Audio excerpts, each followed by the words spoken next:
So sitting here with us today, we have participants or community members from our type 1 diabetes community here in Minnesota. And we think it's a great opportunity to share with everyone a little bit of information behind type 1 diabetes, what it is, what it's like to live with it. We'll share some experiences and things as we go on. So to get started, what is type 1 diabetes? Type 1 diabetes is when a person's immune system attacks the beta cell, which is the insulin-carrying cell that comes out of their pancreas and basically kills the cell, making it not possible for a person's body to produce insulin. Symptoms of type 1 diabetes, I think, goes unrecognized for a while, unless you have a family member or a close friend that might be a little more familiar with it and they catch on to those symptoms. So something that I'd like to share with folks right now is, what symptoms did you guys notice before the diagnosis? For me, it was my daughter who had just turned 2 months prior, and she started wetting the bed a lot. Yep. And she's 2, and at 11 o'clock, 12 o'clock, 1 o'clock, I'd be changing diapers and still at middle of the night be covered head to toe in pee. And I'm like, what is going on? And I'd throw her in the bathtub in the middle of the night, and I'm like, is this a growth spurt? Like, what's going on? And then drinking a lot of water. Yeah. And then we were trying to get rid of the pacifier, and we'd give it to her at bedtime. So she would say she's tired. So I thought she was trying to trick me into getting her pacifier. And really, no, she was just tired. So basically, what you noticed with your symptoms was excessive bedwetting, mm-hmm. extreme thirst, and just fatigue, physical mm-hmm. Fatigue. Yep. I know for us with my daughter, we had noticed extreme thirst, where we would see her drinking 4 or 5 16-ounce bottles of water in a row, and that's not enough. And the fatigue, as you mentioned. What symptoms mm-hmm. did you guys observe? For us, the first was mood swings. Delaney, she's a sensitive child to begin with, but she would just be angry and crying and yelling, and then later on in the day she would be fine, and then it would be kind of this roller coaster of a pattern.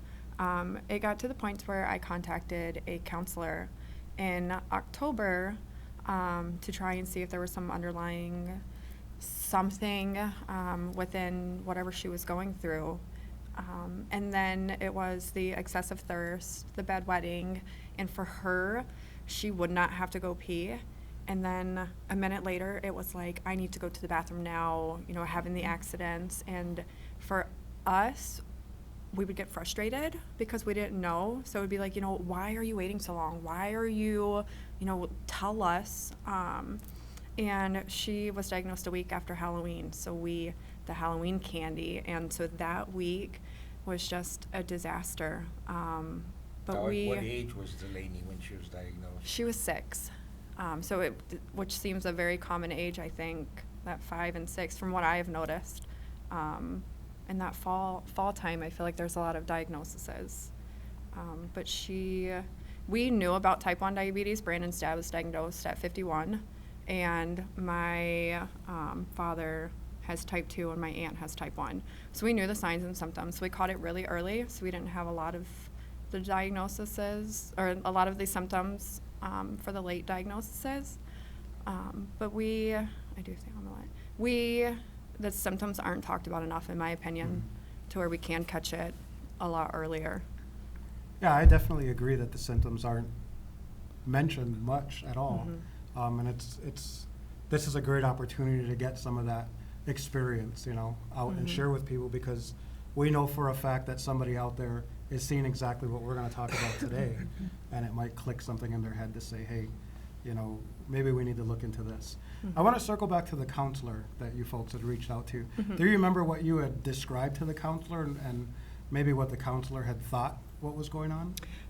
So I just had a baby a couple months prior, and I myself had postpartum anxiety pretty mm-hmm. bad. So I was short-tempered. I was moody. I was going through all of those, 4th baby. And I thought I was projecting my, she was reacting the way that I was reacting. So we both met with him. He didn't really, because he wouldn't experience what we were experiencing. So it was just 2 sessions before we got the diagnosis. And it kind of went nowhere. But then when we got the diagnosis and we put 2 and 2 together and got the insulin in, it was, there was no need for him, because other than when we knew she was high or when she was low and experiencing those mood swings, it was all better. So it was like a completely brand new child. So we never went back. He was not really educated a lot in diabetes, which I see as common. Yep. But it was worth a shot, because at that point we would have done anything. Yeah. I think it's interesting that you bring up a family member was diagnosed at 51 years old. There's a lot of misinformation out there that type 1 diabetes is specific to a certain age range. And in reality, there really is no rhyme or reason to who gets diagnosed, whether you're a boy or a girl, or at what age it happens at. From the folks that I talk to, it appears to occur more in the younger folks, but sitting here learning that, you have a family member who is 51 that was diagnosed just goes and reinforces the fact that you really don't know. And there's really no explainable reason or no known cause for what triggers it. That's a great point. I'm glad that you brought that up. And it also, my aunt who was diagnosed with type 1 or type 2 for a couple of years, she just in the past month has now been diagnosed as type 1. So for me, hearing that you can go from type 2 to type 1, even, in your 50s, that was eye-opening to me as well. Yep. And that's a great point. Although today we'll focus more on type 1 diabetes, there are several different types of diabetes diagnosis. I think the better known diagnoses are type 1 and type 2, but there's LADA, L-A-D-A, and that's when somebody slowly, I guess, transitions into type 1 to where there's no more insulin being produced. So thank you for bringing that up. Those are excellent points. What age was your diagnosis? She was just turned 2. Okay, so we have 2 and 6. Yep. Okay, great. Do you remember anything specific about it when it happened? So we had talked about bedwetting and I can some of the remember symptoms. everything about it.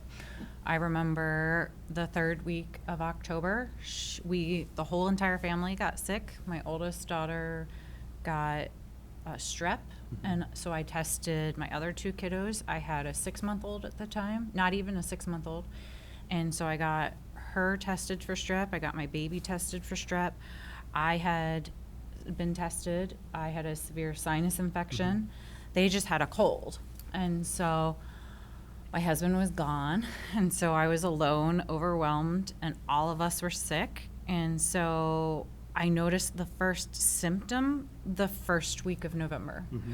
And I had texted my husband. I said, hey, she's wetting the bed a lot. This doesn't seem normal. Is this a growth spurt? I don't know what's going on. And then we would give our kiddos 16-ounce water bottles, and my 4-year-old and her had just gotten it at the same time, and the 2-year-old just downed it. It was gone. I was like, how is that possible? And we were trying to potty train, and she would have to go to the bathroom like every 30 seconds. And I attributed it to wanting another, little M&M or another sticker or whatever it was that we were trying to motivate her to get to go to the bathroom. And so it wasn't until my husband had been home on the break and I got a chance to really sit back and think about it. And then I heard her say over the phone that she was tired. And I was like, oh no. It's just like, oh no. And like her, I was familiar with diabetes because we had a teacher over at our house with my parents, and he would fall asleep after eating dinner. And my mom's like, hey, maybe you should go get checked out for diabetes. And I was like, why? And he ended up getting diagnosed with type 2. And I said, why did you think that he had diabetes. And so she said, you know, when you eat, you get tired because your body's trying to recover from all of those carbs, and it doesn't have the insulin to help balance that in your body. So your whole body's struggling now. And so I just remembered that from, 10 years prior. And I was like, it just clicked. Are there any other type 1 diagnosis in your family? Type 1, no. Well, my mom was type 2, and they said she has the antibodies now for type 1. Okay. So she's considered type 1. I don't know Yep. how that happens, but she helps out a lot. She is our primary babysitter because it's very scary for us to leave our daughter with Yep. somebody who's not familiar with diabetes. So there's a lot of math involved. You have to count every carb. You have to give her the correct carbs in her pump. And then if you don't, even if you do get the correct carbs, it still might be wrong. It could be the same amount of food, the same thing she's eating from day to day. And I did the same exact thing, and it's not the same outcome from Yep. day to day. Yep. It changes. I kind of wanted to build on what you said about the insulin piece, because that's a buzzword that's been thrown around of, like, the body doesn't make insulin, it doesn't make insulin. And so you touched on it a little bit about how it's important for people to know that with type 1, the body doesn't make it, and with insulin, it basically is what's needed to turn the carbs or carbohydrates that we eat into energy. And so when you don't have anything in your body to process that in a healthy way where you can actually use what you're eating for energy, that's where a lot of this bedwetting comes from, and feeling tired and excessive thirst is because there's all this sugar in the body that's not being processed appropriately. And that was the same with my daughter too. She's almost 10 and was diagnosed at 3 years old, and very similar to what you both noticed with accidents and just asking for water a lot at daycare is what was reported to me. And also similar to your cases, her father was a type 1 diabetic, and I guess the one positive part of that is that I knew to watch out for the symptoms, and so as soon as I heard about the accidents and the asking for water, I brought her in. So thankfully she didn't get too sick before help was in place, and so there certainly is no rhyme or reason to an extent, right? But sometimes there are genetic pieces there, so it's important for people to, and it can skip generations too, so it's important for people to know that if it does run in their family, to keep an eye out, because it can make a big difference. And knowing what I knew about my daughter made a big difference in how sick she got initially. So in light of what you just said, the excessive bedwetting, would that maybe be the body's attempt to flush these sugars? Yes. That it can't process them? So the thirst is to instigate the bedwetting because it's trying to get rid of sugars, is it, that the body's unable to process? Okay. And that's important too, because it affects, I think a lot of times with type 1, people think, oh, you can't eat sugar, but it affects the whole body. I mean, we need energy to function, right? And so, part of the autoimmune piece is that there's an organ in the body that's not doing what it's supposed to do. So it's a constant balancing act, like what you were saying before, of you're trying to figure out how to, keep somebody alive because the organ that's supposed to help them do that is not functioning. So it's not as simple as you can't eat this or that. You can eat everything. You just have to compensate by calculating the insulin. And maybe we'll get into it later, but it all changes with how kids are growing or how adults are changing, stress, everything. So we'll probably touch on it later, but it's just important to know that energy is everything. The body's use of food is everything. It's a basic human survival instinct, and living with it or caring for people who live with it, that's what we're doing, is we're compensating for an organ that doesn't work properly.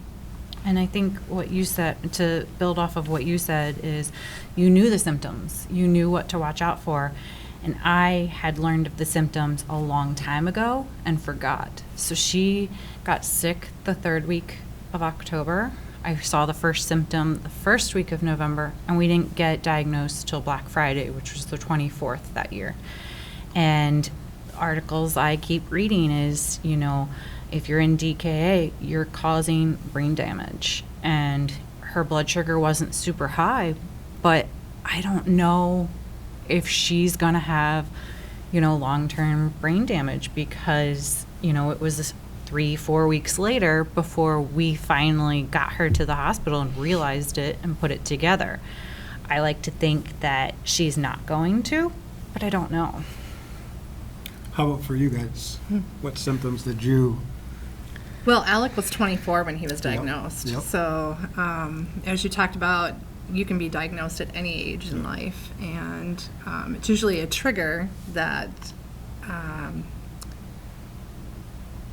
speeds up that immune Yep. defense or that immune deficiency. And Alec, before he was diagnosed, he had a standard basic flu. And he was, you know, pretty sick for like a week. And you would think after that first 7 days of having the flu, your symptoms start going away.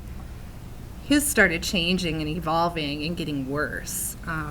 We noticed that the vomiting was increasing, severe debilitating headaches, muscle cramps from the dehydration. Again, a 24-year-old should not be having urinary accidents, but yeah, they're intaking so much water that you just lose control of the bladder because you're drinking an excessive amount. I mean, people feel like they're drowning themselves because they're drinking so much water, because that thirst just does not go away. I remember him calling me one day while I was at work, and he literally was in tears, and he said, "I think I'm dying." And I said, and I hate that I said this, "I think you're exaggerating, Alec." Was And he living at home Yeah, at the he time? was still living at home. And he's like, "No, I literally feel like I am dying." And I said, "Well, if you feel like you're dying, I suggest you call the doctor and go to the doctor." And he's like, "I don't think I can make that phone call." And I said, "You're 24, Alec. You can call the doctor and you can schedule your appointment. I'm at work." And he called me back a few minutes later, and he's like, "They can't get me in." And I said, "If you really feel that horrible, call Grandma and see if she can take you to urgent care." And he's like, I'm just getting in my car and I'm going." And I'm like, "Well, if you feel that horrible, is it safe for you to drive?" And he's like, "I'll be fine." And I got a phone call a couple hours later, and he's like, "I'm at urgent care, and they've got me connected to IVs for the dehydration, and apparently I'm a type 1 diabetic." And I said to him, I said, "I suggest you walk out of that doctor's office because they don't know what they're talking about." And he goes, "Well, what do you mean?" I'm like, "Type 1 diabetes is juvenile diabetes. Yep. You're not a juvenile." Yep. And he said, "No, they're pretty sure when they poked my finger," and he was at EMT, so he was a little more familiar with it than I was, "it read high." So now they've got me on insulin. So they had a potassium drip, they had insulin going in IV, and they had saline going because he was dehydrated. And at 24, they don't admit you to the hospital so that you can learn how to manage your diabetes, or that your family can learn how to manage it. They treat you in urgent care or the emergency room, send you home with a piece of paper, and basically keep yourself alive until you can find an endocrinologist to visit. That's terrifying. Exactly. So they got him his sugars with the insulin. They got him down to about 3-something, and let him drive himself home. Well, tell people what normal is, because people don't know what 300 normal blood is. sugar is between 80 and 100, and when he was at the urgent care, he registered high, so it must have been over 700 to register for high. They got him down to 3s, which is still very high, and you still have an altered mental state at that level. Oh, yeah. So they sent him in his car with a piece of paper, sent him to the pharmacy to pick up his supplies, and basically handwritten instructions on how to keep yourself alive. Oh, You know, a great point that you mentioned from that, before it was labeled type 1 diabetes, it was labeled was juvenile diabetes because the thought behind it was that juveniles were the ones do you know why to that be is? diagnosed. Because people didn't live past Yes, their juvenile age. yes. So before insulin, you didn't live for more than a year Yep. as a type 1 diabetic. There was no treatment. And again, insulin is not a cure for diabetes. It's a treatment. It keeps a type 1 diabetic alive. So before that was discovered 100 years ago, children would enter the hospital, be ushered into the diabetes wing, where they would be treated with a starvation diet until they died. And they usually did not last more than a year. So we've come a long ways with, insulin, but not far enough, because people are still dying because of type 1. And a lot of times, children and adults are misdiagnosed in the beginning because the signs and symptoms do mimic other diseases, like strep throat, like the flu, like COVID. The symptoms mimic a lot of things, and so parents oftentimes will brush it off like I did, thinking your child or your spouse or your loved one has the flu. You stay home for the flu and you stay in bed and you recover. But a lot of times it's misdiagnosed, and a lot of times people die before they even make it to the hospital for that official diagnosis. Doctors aren't even educated. Yeah. Kids have gone in for the flu, and the doctor, just says drink fluids and stay home and rest. And a week later, I see on Facebook this kiddo died because the doctor misdiagnosed it and didn't do a simple finger poke Yeah. at the pediatrician's office. Which should be standard well-child checks. Check blood sugars for every child at a well-child check. Because Delaney would have had hers in September, because she turned 6 September 20th. And it was beginning of October, mid-October that we started. And her A1C was 10.6, so we would have known at that September check that she was a diabetic. When I look at civilization and how long civilization's been around, 100 years really doesn't seem that long, right? When you step back and look at a bigger picture. And when we talk about insulin, 1921 is when insulin was discovered. 1922 was when the first dose was administered to a 14-year-old. Yeah. And then so on and so forth, 1923 with the patent to today. And when I say that, it doesn't seem that long, even though 100 years sounds like a long time, we still have folks living that are 100 plus years. Yeah. So if we think back to when they were younger, that puts them in this, potential category of experiences. So what symptoms did you folks? Well, my daughter was 4 years old, and she was playing hockey. And I think the first thing was the fact that she could drink one of those, it had to have been like 48-ounce water bottles in like half of a hockey game. And I'm like, okay, that's not good. And then she couldn't make it through a whole game, which was only an hour, without having to come off the ice and go use the bathroom. And if you ever have to undress a 4-year-old in hockey gear, you don't want to do that. So that was one hint to me in trying to watch things. And then she turned 5 a couple weeks later, and I started to notice that she was looking very thin, and she started to get the dark circles around her eyes and everything, and she was eating like crazy. So I was like, oh, growth spurt, you know. My kids tend to grow out and up and, you know, never both at the same time. So I thought maybe she's just growing, but then I started watching. I'm like, well, she's like one of the tiniest ones amongst all of her peers. She's on the small side and couldn't figure it out. And then just on a whim one day, because she was drinking so very much and just constantly using the bathroom, that I had to meet her at home because I had gestational diabetes when I was pregnant with her. So I was like, well, let's dust it off. I know the test strips are really old, and sure enough, it registered high. So I went ahead and called a friend of mine who also had a daughter, and right away she said, just go to Children's. Don't even go anywhere else, just go directly to Children's. And that was on St. Patrick's Day. So we celebrate Green Day in a different way in our house. But yes, it was definitely the dark circles. She did lose weight. She was pretty darn thin when they finally got everything. Yeah. Outside of Alec, were there any other diabetics in general in the family? In my family, I had gestational diabetes Okay. with my last pregnancy, not with Alec. But since Alec passed away, there has been other family members that have now been recently diagnosed as a type 1.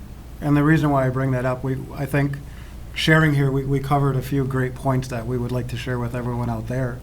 You know, we have diagnosis at different ages from 2 to 20s, upwards into the 50s. Although there's no factual data that it is carried through bloodlines or heritage, when you talk to people, there are diabetes diagnoses through family lines.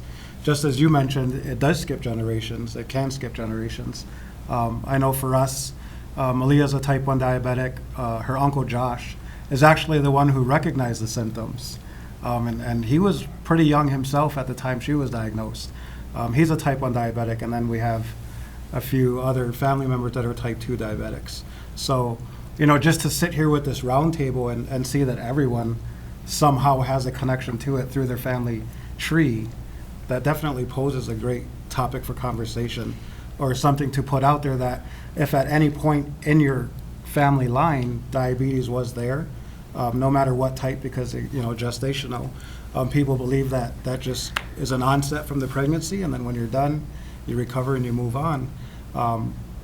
You see the similarities here, that although that may be the belief, at some point another diabetes diagnosis came about, and now you have other diabetes diagnosis outside of that. So I think those are great points. With the gestational diabetes, then, once you give birth, it just vanishes? For some people, not everybody. Yeah. Okay. And we are also at a greater risk of developing some form of diabetes within our lives, because we had it when we were with child, and that baby has a 50% chance of developing diabetes sometime in their life as well.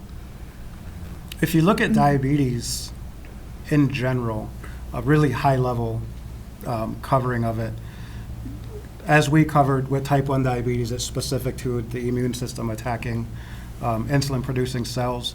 Diabetes as a whole, outside of type 1, I guess we could say, is when your body becomes resistant to insulin, right? Or not able to keep up with the production of insulin. And I think gestational is a great example of what that is.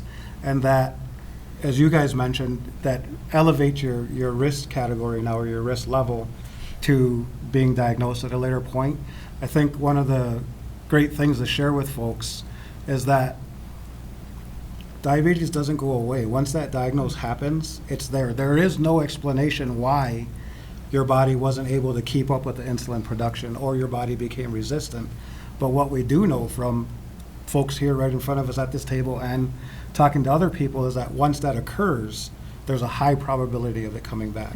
And I think that's a great point to share with people out there. And there's no cure, there's no prevention. It's an autoimmune disease, that there's nothing that a person can do to prevent this from occurring within their body. Yep. There's no rhyme or reason. There's no prejudice. It does, you know, this autoimmune disease doesn't care if you're male, female, black, white. it's not picky. Definitely. So, to piggyback on both of what you said, a genetic component, when my kids were in Colorado, there's a research study called TrialNet, and we would genetically test the other two kiddos as soon as they turned 1, and they could do it every year as long as they had funding, and they would check for the antibodies in their blood. And so you can't prevent it. If they have a couple of the antibodies, they're more prone to developing type 1 diabetes.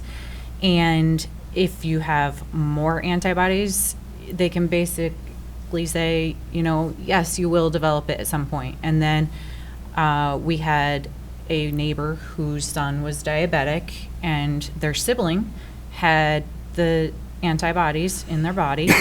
And so they were on a prevention medicine to slow the onset of diabetes. He will eventually get type 1 diabetes, but they were trying to slow the onset And of this it. was just a study. Mhm. Okay. Now, I've heard it said that a type 2 can transition over and become a type 1. Yes.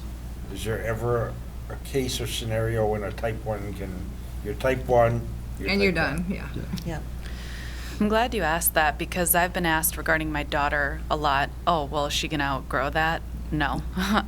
It's an autoimmune disorder diagnosis for life unless they ever come up with a cure, which they don't have one yet. So, yeah, that's a common question that I get asked is people think it, but I wonder why people's minds go there. I don't fully understand. I think a lot of people just lump diabetes all into Yes. one. They hear, because type 2 diabetes is so much more common, or it's so much,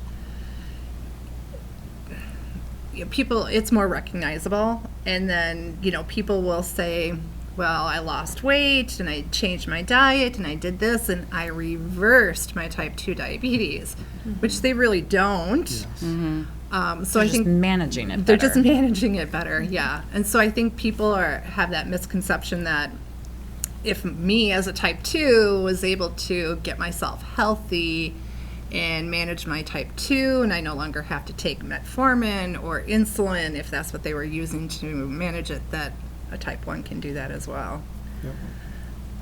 As a type 1 diabetes community, my experience is that the community itself openly welcomes everyone into the family, right?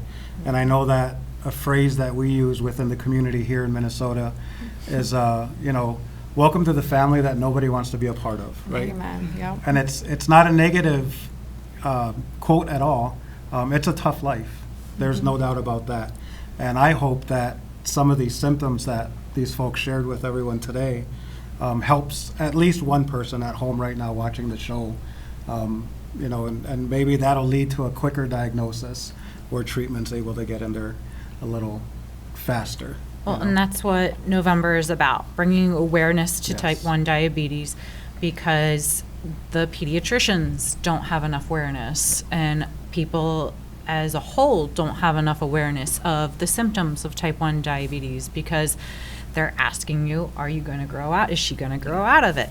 No, she's not going to grow out of it. Unless they come up with a cure, she will have this for the rest of her life. And if you spend much time on social media, you'll hear about, oh, you can drink okra water or Cinnamon. cinnamon, or do this and you're going to reverse that type 1 diabetes. There's a supplement that you can take that will, cure that type 1 diabetes. There's a lot of that out there, and as just to clear that up, it doesn't work. And as a type 1 parent, that's the last thing you want to hear, because they say a diabetic makes an extra 180 decisions a day compared to a normal human. And as a parent, you make those 180 and you have them in your head. And the last thing we want is like, okay, well, now let me go research this or, that or that. And it does come from a good place. But Sometimes. Sometimes. and that's my humbling side of me. Like, You're it comes from a saying- good place, but it's just not. No. One thing to really drive that home, to try to get folks to understand really what it's like. If you're not in that house living it, whether you are the diagnosed person with type 1 diabetes or a parent or a caregiver, you know, to that point, there's really not a lot of understanding. And I think media has a lot to do with that, right? What the media is pushing. Doctors, for whatever reasons they may have or driving forces that they may have, push a certain medication to do this or have a belief in doing this. One thing that I want to do now is transition into, if you were to each take a few minutes, right, per person here, and kind of describe what it's like with the folks here, what it's like living with type 1 diabetes as a parent, is what we would kind of cover here. If your family members have shared what it's like, definitely something to bring up. But if you were to take a couple minutes each, how would you describe it? Stressful. Stressful? Yeah, stressful, absolutely. You know, although Alec was 24 Yep. and would be considered independent, he still lived in my home, so I still felt responsible. You know, there's a fear. You live with a constant fear. My youngest was 12 when Alec was diagnosed. And I had to sit down with a 12-year-old and explain what a high would look like and what a low would look like and when to call 911 for a medical emergency. You know, Alec had an undiagnosed form of narcolepsy. He would just fall asleep. Like, he would be sitting there in his bedroom, sitting on his bed, and just fall asleep. Or in his car, or anywhere.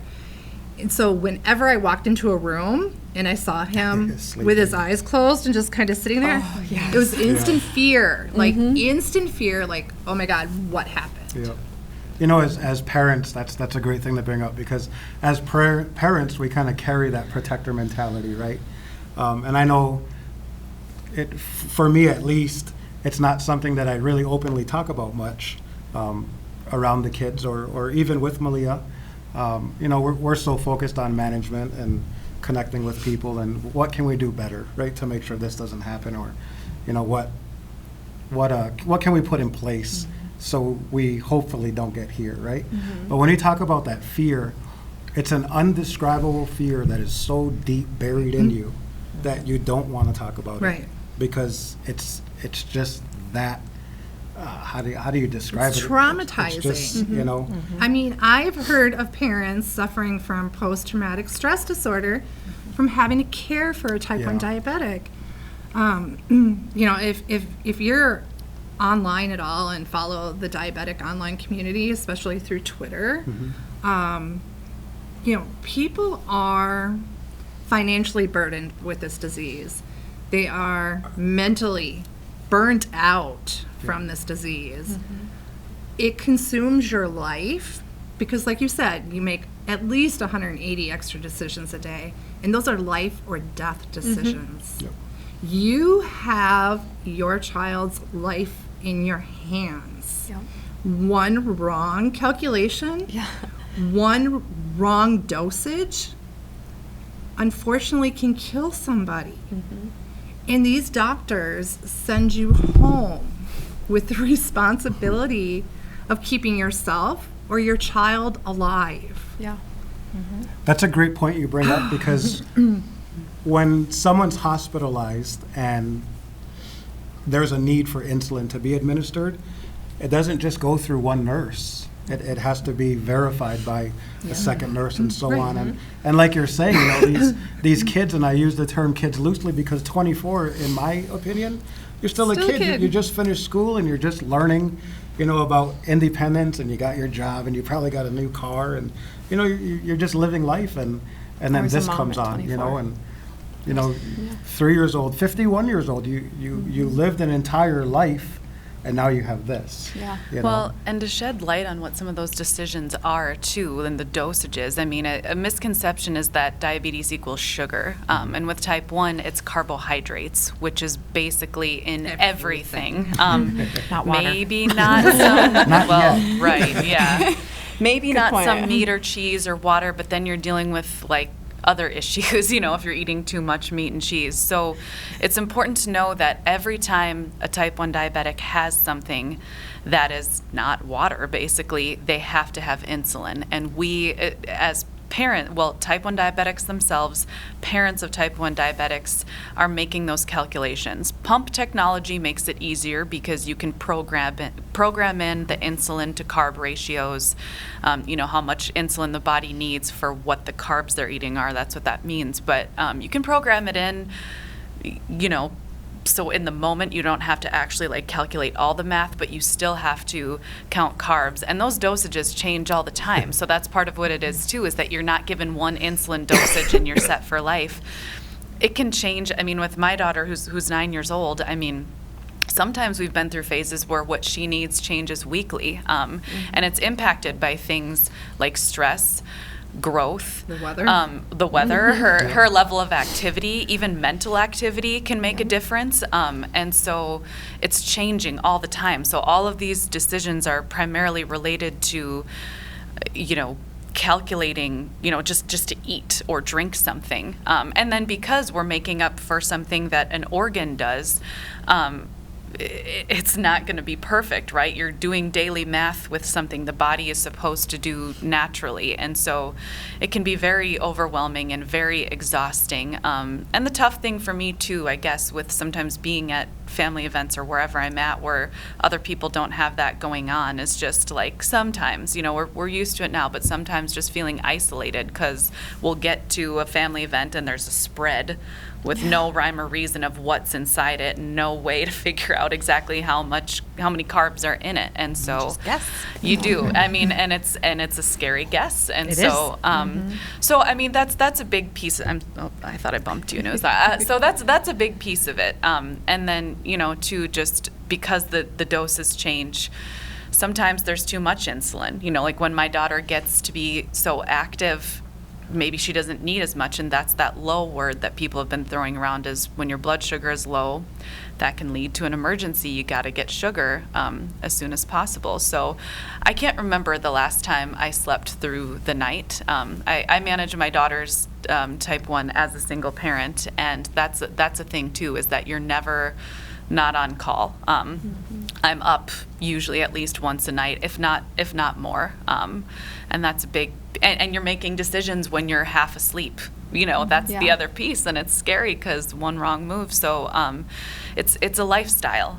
It's a lifestyle. It is. Jenna, when you mention the affecting factors in making the calculations, including weather and stress, Yep.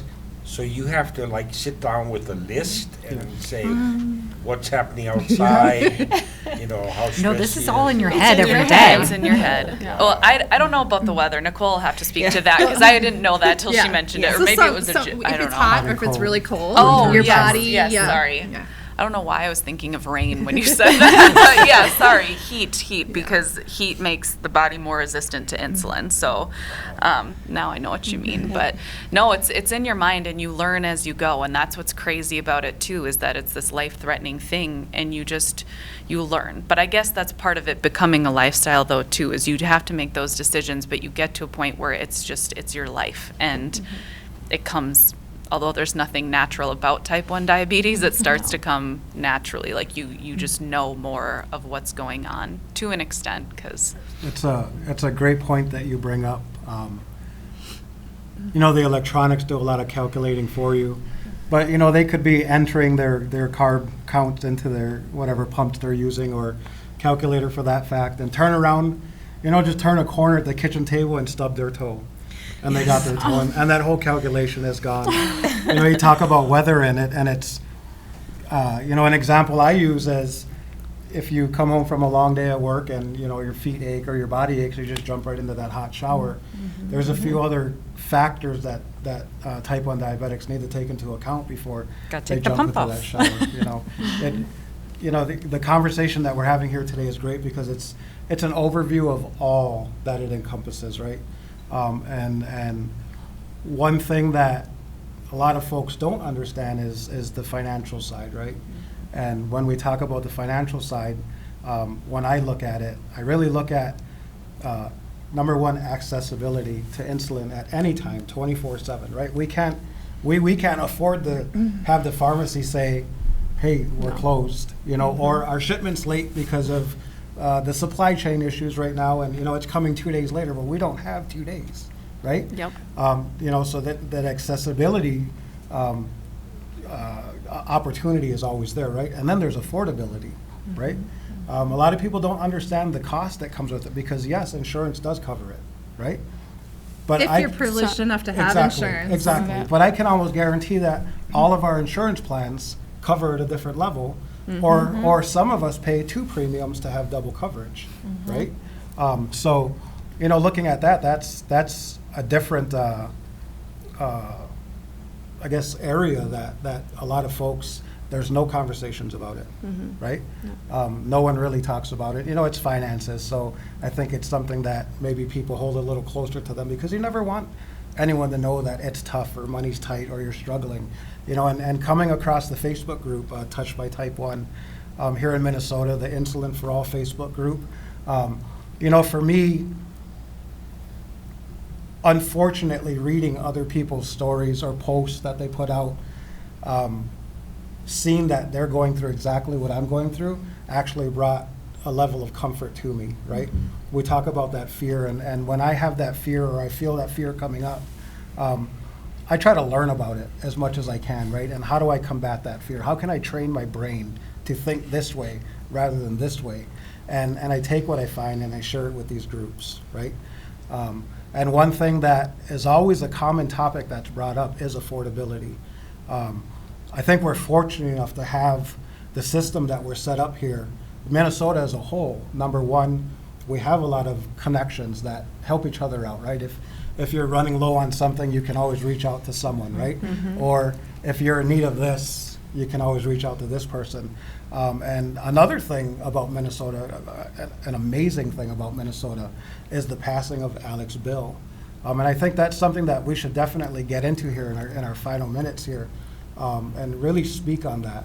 And, we'll turn it over to Nicole to kind of talk to us about where it comes from and what it all entails. Yeah. So the bill is named after Alec, my son, 24 when diagnosed and 27 when he passed away. And he died from diabetic ketoacidosis. I'm sorry, he was not 27 when he passed away, he was 26. He had just turned 26 and just aged off of my insurance. And Can you explain what diabetic ketoacidosis is? so diabetic ketoacidosis is when you don't have insulin in your body and you start running high and your blood starts turning acid and every single function in your body shuts down from the acid. So, no more bowels, no more bladder, no more brain, no more heart, no more, nothing, no bodily function is working correctly. And the thing with diabetic ketoacidosis is that it can occur in any blood sugar Yeah. range, right? Yeah. It's essentially the lack of insulin in Yeah. the body. And it happens rapidly. Yeah, And as once low it as 4 onsets, hours, it isn't it? moves. And, you might hear the term get thrown around loosely, thrown around within the diabetes community, DKA. Yeah. And that's what that is. And I know that a few years ago, Malia had DKA. And what really set it off for us was her breathing sounded funny, Yep. right? Yep. So Um, respiratory system is one of the first ones that starts to Yep. shut down. And I can tell you that that is something that stays with me every day. Being in the hospital for the 10 days that she was there, 7 in a diabetic coma, it's something that doesn't go away, No. And that's the seriousness of this. We have a lot of fun. We enjoy each other's company. We talk about cool patches and, cool electronics. You guys got the new T-Slim with the new algorithm. You guys are still on the Omnipod, the old one and such, but that's the reality, and until you experience what Nicole will continue explaining, or being told by a nurse to hold your child's hand, that they can't hear you, but they know you're there, and you have to talk, right? You don't understand it, you know, so I So just wanted to Malia- add that in there. Malia, getting to that point, was that a miscalculation that? There's got her really there, no or- explanation. It just, a cold can set it on. There's really no rhyme or reason. Sometimes there might be something that leads to it, but it could start off as a cold, and by the time you realize that it's a sickness cold, you're in already, and it moves quick. So I just wanted to add that in there. Yeah. So Alec was 26 when he aged off of my insurance, and that happened on June 1st of 2017. And at this point, Alec had moved out. He was living independently. He had a one-bedroom apartment in Northeast Minneapolis and was doing really well managing his diabetes. He had a job promotion. He was the manager of a family restaurant. Unfortunately, it was a small enough business that they did not have to offer their employees benefits, and so he did not have health insurance. We searched all over through the marketplace looking for an affordable supplemental plan, because as somebody with a chronic illness, you definitely do not want to be without insurance. What we found on the marketplace was super, super expensive. It was like $450 a month with a $7,600 deductible. Wow. And when I had to explain to Alec, you know, what insurance premium was and what would be covered and what wouldn't be covered and what a deductible was, he made the decision not to purchase that insurance and use that $450 a month premium that he would have been paying and use that at the pharmacy to purchase his insulin. You know, being, it's not even being naive. It's just, you know, not realizing the expense associated with type 1. He figured $450 would be more than enough to get your monthly stuff. I mean, why would it be more than that? So on around the 22nd of June, Alec went to the pharmacy the first time. And he didn't even call me and tell me this. I had to find the receipt of no sale in his car after he passed away.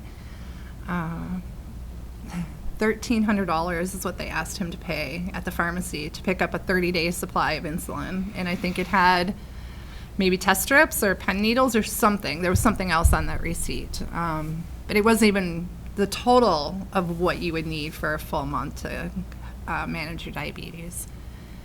And That's not even being on a pump. that's or not even a anything pump. else. That's just doing manual injections. And if you wanted to be on a pump, It would be a that's- lot more than that. And, you know, Alec being, you know, so young, and only being diagnosed for 2 years, I mean, he was still new to the disease. He was still learning. And he went home. He didn't convey any of this to me. He went home and he began to do what 1/4 of all type 1 diabetics do at some point in their life. He cut out carbs and he rationed his insulin. And his body was found 5 days later.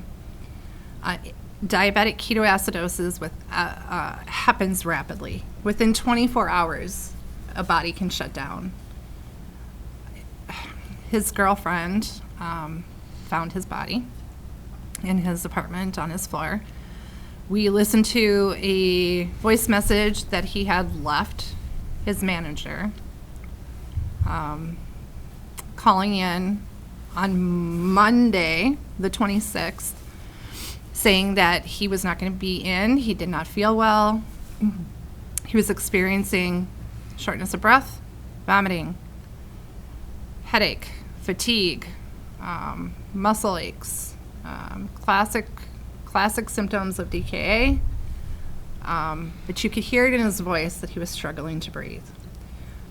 He had, at that point, the brain function to make that last phone call. We believe, by the way that he was struggling to breathe and some of the slurring of the message, that he probably stroked out shortly after that. So he was found the next day on his bedroom floor The coroner thinks that he had been gone for about 18 hours when his body was found. But the substance that they found on his mouth indicated that he had had seizures. And from what I have heard from other people that have been in DKA, it is probably one of the most painful experiences that you can go through. And just to know that he was home alone, he lived by himself. At some point, his heart stopped. He probably had a heart attack as well as a stroke and seizures and everything else. But when the body starts shutting down, you don't have the mental capacity to call for help. So he never called. We didn't know that he was in distress. He didn't have a continuous glucose monitor, so I was not able to monitor his blood sugars. I had no idea. And I live with that guilt that, I didn't know that he was going through this distress. But again, his insurance wouldn't pay for a continuous glucose monitor. And then, how long would he have been able to keep it, paying cash anyways? But it's super, super expensive. But as a result of Alec struggling to afford insulin, something that he needed, his life support, he needed it to live, he was denied it because he couldn't afford it. I mean, I don't know a lot of people that could handle, an extra expense of $1,300 or more a month just to maintain life. It prompted me. The mama bear in me said, "This is not right. I'm not going to stand for this." And I teamed up with T1 International, which I'm the ambassador for T1 International, and I'm a member of the Minnesota Insulin for All chapter. And we were like, we have to do something about this. We have to protect this. We have to prevent this from happening to other families. We have to, protect type 1 diabetics. We need to figure out a way to make insulin more affordable. Over the past 20 years, it has increased 1,200%. So it went from $21 a vial to over $300 a vial. And a type 1 needs multiple vials per month. And the patent was sold for Yes, $1. the patent was sold for $1. Because the inventor believed that it should be It's a gift to the available world. to all. Yep. So Eli, there's only 3 insulin manufacturers that manufacture insulin in the United States, and they have, a monopoly on the industry, and they have taken advantage of this to the point where, now they're price gouging and, pricing people out of their lives. And it's just not fair. So we decided to find some legislators here in Minnesota that, believed in us and believed in the cause and was willing to fight with us. And over a 2-year process, a 2-year legislative session, we were able to work with multiple legislators, House and Senate, and, Republicans and Democrats. We came together and we we're at the Capitol nonstop. At times I felt like I lived there. I know secret passages and secret bathrooms. I spent way too much time in that place. But we were able to craft what is now called the Alex Smith Insulin Affordability Act. And with all the grassroots advocates in Minnesota, we were able to do something that nobody thought we were going to be able to do. We went up against pharma, and we actually won. Like, nobody can really say that. That's a true David versus Goliath yes. type story. I mean, who goes against one of the most powerful industries in the United States and walks away with a win? It just doesn't happen. A mama bear does. And Right. But you shouldn't have to. Right. No. We should not have to fight for our lives. I mean, seriously. When I first went to the Capitol and I encountered legislators questioning me in defending pharma and defending their business practice, all I could think of is, why are people not okay with passing bills that save people's lives. Like, Because it doesn't hit home for them. it doesn't hit home. Yep. And, it just, I would never wish this illness on anybody, but until they walk a day in your shoes or your shoes or your shoes or your shoes or your shoes, they won't understand. I asked Malia to give me some words that describe a type 1 diabetic, and a couple of the words that she comes up with is brave and resilient, right? And every time I think about you, or every time I talk about you and share, everything that I've learned, it describes the parents as well. I mean, you took what happened, and, rather than letting it hold you down, I guess, for lack of better words, you guys stood up, and you were brave and you were relentless, and it just shows you and your family's resiliency in how to take that situation and move forward and not accept no ever. Oh, yeah. Because I've seen you a few times. So when we get into Alex's bill, it does provide emergency insulin, right? Yes. Minnesota was the first state to pass in 50 states, and the bill has been and continues to be passed in other states. If you live in Minnesota, we want to share with you how you can take advantage Yeah. of Yeah. the bill, and Yeah.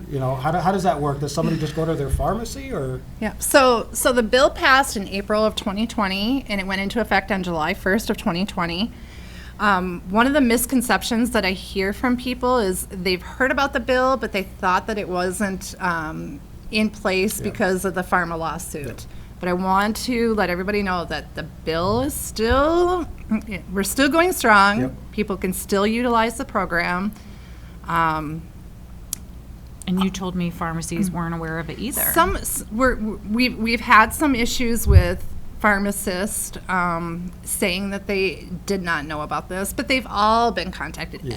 Every single pharmacy in the state of Minnesota has received numerous emails and communication about the program, how to bill for the program, who's eligible for the program. They have all received it because we worked very closely with the Board of Pharmacy.